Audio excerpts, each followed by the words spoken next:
Alhamdulillah. Alhamdulillahilladzi hadana li hadza wa ma kunna linahtadiya laula an hadanallah. Asyhadu an la ilaha illallah wa asyhadu anna Muhammadar Rasulullah. Allahumma shalli wa sallim wa barik ala Muhammadin wa ala alihi wa ashabihi wa tabi'ahum bi ihsan ila yaumiddin. Amma ba'd. Para pembicara yang saya hormati, hadirin sekalian yang dimuliakan oleh Allah Subhanahu wa taala. Assalamualaikum warahmatullahi wabarakatuh. Kita hari ini berjumpa lagi dalam forum diskusi Halqah Islam dan Peradaban edisi yang ke-53. Jadi sudah tidak terasa kalau ibarat manusia ini sudah paruh baya. Jadi sudah cukup tua. Mungkin karena itu pula kita juga berharap nantinya ini ada semacam regenerasi supaya forum ini bisa lebih terasa vitalitasnya karena misalnya dari si peserta mungkin agak sedikit ada berbagai macam persoalan atau hambatan, mungkin barangkali karena sekarang juga sudah datang musim hujan, tapi kita berharap bahwa nanti ini akan kembali seperti biasa, dipenuhi oleh umat yang selalu menginginkan mendapatkan formasi dan pencerahan dari forum yang kita gelar secara rutin ini. Hadirin sekalian, pada Halqah Islam dan Peradaban yang kali ini kita mengangkat tema membaca arah rezim baru Jokowi. Di backdrop di depan kata rezim itu diberi tanda petik. Penggunaan kata rezim ini sebenarnya awalnya kita tidak akan beri tanda petik, karena kalau kita lihat di dalam Kamus Besar Bahasa Indonesia yang disebut dengan rezim itu hanyalah tata pemerintahan atau pemerintahan yang berkuasa. Jadi bisa negatif, bisa positif. Hanya dalam penggunaan sehari-hari memang kadang-kadang lebih ke arah negatifnya, karena lebih sering dikaitkan dengan rezim militer. Kenapa kemudian kita beri tanda petik? Sebenarnya ini lebih dalam tanda kutip menghormati Pak Arya Bima. Meski mohon maaf pada hadirin sekalian, Pak Arya Bima hari ini tidak bisa hadir dalam forum kita. Sampai tadi pagi sebenarnya masih confirm, tapi menjelang siang beliau telepon untuk memberitahukan bahwa ada agenda mendadak, yaitu rapat pimpinan DPR tandingan. Saya kira ini juga satu perkembangan baru yang membuat entah panggung politik ini makin enak ditonton atau makin menjemukan. Kita akan lihat sama-sama nanti seperti apa. Karena ada DPR tandingan, ada pimpinan DPR tandingan yang hari ini itu melakukan rapat pimpinan, dan karena itu Pak Arya Bima tadi mohon maaf beliau nggak bisa hadir karena ada agenda mendadak dan beliau harus ada di sana. Kemudian yang kedua, Pak Egy Sujana mudah-mudahan sebentar lagi hadir, masih di perjalanan, tetapi tanpa mengurangi esensi dari acara ini. Mudah-mudahan kita bisa membedah dan melihat kira-kira seperti apa nanti arah dari rezim Jokowi, artinya dari pemerintahan berkuasa yang baru, yakni Bapak Jokowi dan JK. Pada Senin kemarin Kabinet Kerja sudah diumumkan, yang semula katanya akan slim kabinet ramping, bahkan sewaktu dibentuk tim transisi itu diajukan hanya kurang dari 30 menteri, namun akhirnya tetap 34 menteri, yaitu diambil jatah maksimal dari jatah yang diberikan di dalam undang-undang tentang kementerian. Pasal 15 itu sebutkan bahwa tahun 2008 itu sebutkan jumlah kementerian itu maksimal 34, dan ternyata itu diambil total. Dan mungkin nanti juga akan bisa dibahas sebagai pengantar saja bahwa menurut pandangan, paling tidak pandangan saya secara pribadi, jumlah 34 ini bukannya tambah ramping dari kabinet yang ada, tetapi justru tambah gemuk. Karena Kalau kita lihat hanya ada satu lembaga atau satu posisi yang di-delete dari kabinet yang ada sekarang, yaitu Seskap, Sekretaris Kabinet. Yang itu pun nanti akan digantikan dengan badan baru yang akan dibentuk oleh Pak Jokowi, yang menurut Andi Wijayanto itu akan dibentuk maksimal pada Februari 2015, yaitu Kepala Staf Kepresidenan. Dia yang akan dipimpin oleh seorang kepala staf dan di bawahnya ada beberapa orang direktur. Hanya Seskap itulah yang di-delete dari kabinet yang ada, sementara kabinet-kabinet yang menteri-menteri yang ada sebelumnya itu tetap ada, hanya kemudian ada yang dipecah, kemudian ada yang digabung, sehingga ada 8 kementerian baru, hasil pemecahan, hasil penggabungan, termasuk kementerian yang sama sekali baru, satu kementerian koordinator, Kementerian Menko Kemaritiman, dan satu kementerian baru yaitu Kementerian Agraria dan Tata Ruang.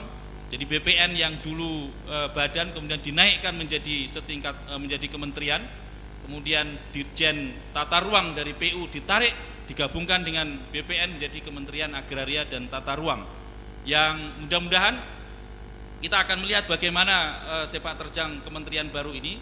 Tetapi yang jelas kementerian baru ini sampai nanti ada APBNP rasanya sulit untuk bergerak karena belum ada APBN-nya. Dan kalau jalan duluan berarti itu menyalahi undang-undang karena belum ada anggarannya. Lebih dari itu, kabinet kerja yang tentu nanti diharapkan kerjanya, kita juga boleh menyebut sebagai kabinet pengusaha. Karena paling tidak ada 9 orang berlatar belakang pengusaha, komisaris atau direktur, yang terutama itu memegang kementerian-kementerian teknis. Dan kita juga akan lihat nanti bagaimana kira-kira dengan profil, dengan potret kabinet pengusaha ini ke depan, apakah akan memenuhi harapan sebagaimana yang diharapkan oleh masyarakat. Paling tidak sebagian anggota masyarakat memang berharap besar dengan kabinet yang ada ini. Kalau kita lihat di misalnya jajak pendapat Kompas yang melakukan jajak pendapat secara per telepon, hasilnya itu 86% merasa yakin bahwa kabinet kerja ini akan bisa memenuhi harapan mereka. Paling tidak itu harapan dari 86% responden yang dihubungi oleh Kompas, entah bagi responden lain atau masyarakat yang lain. Karena kalau kita lihat dari sisi dukungan misalnya, bahwa Presiden Jokowi ini kurang lebih hanya didukung oleh 36% dari jumlah warga negara Indonesia yang punya hak pilih. Dan ini lebih kecil daripada dukungan yang diperoleh oleh Presiden SBY tahun 2009. Karena Presiden SBY itu mendapatkan kira-kira sekitar 40,6% dari seluruh warga negara yang punya hak pilih. Sementara Jokowi hanya mendapatkan sekitar 36%. Saya kira kalau 86% jajak pendapat Kompas tadi tentu tidak bisa menggambarkan itu harapan dari seluruh masyarakat Indonesia, tetapi mungkin adalah 86% dari 36 sekitar 77 juta orang yang kemarin mendukung Presiden Jokowi, sementara bagi yang lain mungkin harapannya akan berbeda-beda. Lebih dari itu, kalau kita ingin membaca arah rezim Jokowi ini, tentu nanti akan lebih dalam dikupas dalam diskusi. Paling tidak saya ingin menyampaikan pada hadirin sekalian, Presiden Jokowi selama kampanye kemarin, kalau kita catat, saya mencatat ada 64 janji yang pernah diungkapkan. Ada 64 janji yang pernah diungkapkan, dan itu bisa kita runut semuanya di media massa, bisa kita runut semuanya. Ada paling tidak ada beberapa janji, 3 janji yang terbukti tidak terpenuhi. Misalnya adalah janji akan membentuk kabinet yang ramping, nyatanya tetap 34 jumlah maksimal, jatah maksimal yang kemudian diambil. Kemudian tidak akan bagi-bagi jatah porsi untuk parpol pendukung, nyatanya kita kemudian mendapatkan formasi 5-4-3-2-1, atau kalau formasi lain ternyata 4-4-3-2-1 seperti formasi sepak bola, yaitu 4 PDIP atau 5 PDIP kalau Rini Suwandi dimasukkan sebagai berlatar belakang PDIP, kemudian 4 dari PKB, itu kalau termasuk Ibu Khofifah dimasukkan sebagai orang menteri yang berlatar belakang PKB, kemudian 3 dari Nasdem, 2 dari Hanura, dan 1 dari P3. Ternyata janji yang dulu tidak akan membagi-bagi itu juga tidak ditepati. Begitu juga janji tidak akan berada di bawah bayang-bayang Ibu Megawati. Kita lihat bagaimana penyusunan ini. Saya kira Bapak JK lebih terbuka dengan mengakui bahwa masukan dari ketua parpol itu sangat penting, karena toh bagaimanapun jalannya pemerintahan itu kalau ada apa-apa tetap yang membela, yang mendukung adalah parpol. Makanya sekarang sampai kemudian dibentuk pimpinan DPR tandingan, karena bagaimanapun juga efektivitas pemerintahan itu akan ditentukan seberapa besar dukungan yang ada di parlemen. Ini dari sisi beberapa janji. Saya kira bukan hal yang mudah untuk mewujudkan 64 janji itu. Apalagi diantaranya ada janji yang sangat spektakuler. Satu janji yang kemudian kemarin saya baca di Detik diulangi lagi oleh Menteri Keuangan setelah melakukan rapat dengan Bapak Wakil Presiden. Pak Jokowi pernah berjanji akan menghapus subsidi.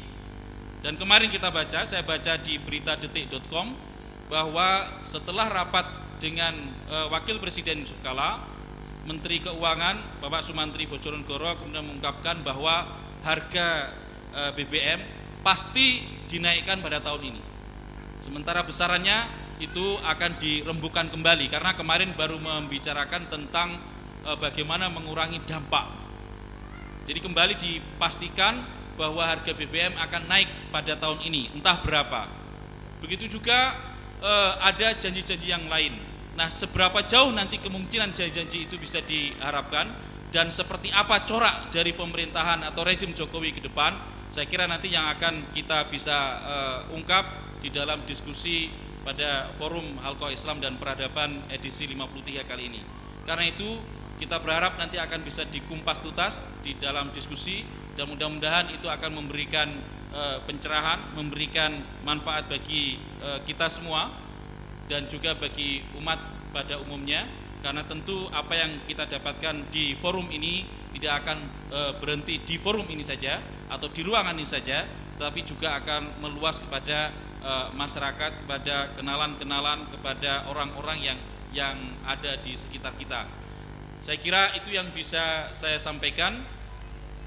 Kalau kita bertanya bagaimana arah rezim Jokowi ke depan, saya kira bagi saya arahnya akan tetap tidak terlepas dari corak neoliberalisme, karena secara sistem itu sudah mapan, sudah ada kerangka hukumnya, dan secara person sebagian besar menteri-menteri di kabinet kerja, kalau kita lihat rekam jejak pemikiran pendapat mereka, itu tidak lepas dari paham neoliberal yang paling tidak itu dicerminkan dengan keinginan untuk menghapus subsidi atau mengurangi subsidi sampai sekecil mungkin, dan untuk mengurangi peran negara di dalam sektor perekonomian menjadi sekecil mungkin. Kita akan lihat ke depan seperti apa, apakah akan tetap bercorak seperti itu atau sebaliknya akan bisa merealisasi platform Trisaktinya sebagaimana yang selama ini digembor-gemborkan. Selamat menikmati sajian diskusi yang akan digelarkan pada kesempatan kali ini. Mudah-mudahan kita semua mendapatkan barakah rahmat dari Allah SWT, dan mudah-mudahan apa yang kita peroleh ini akan berguna bagi umat, bagi agama, dan juga tentu bagi masa depan negeri ini dan penduduknya. Saya kira itu yang bisa saya sampaikan. Billahi taufik wal hidayah. Assalamualaikum warahmatullahi wabarakatuh.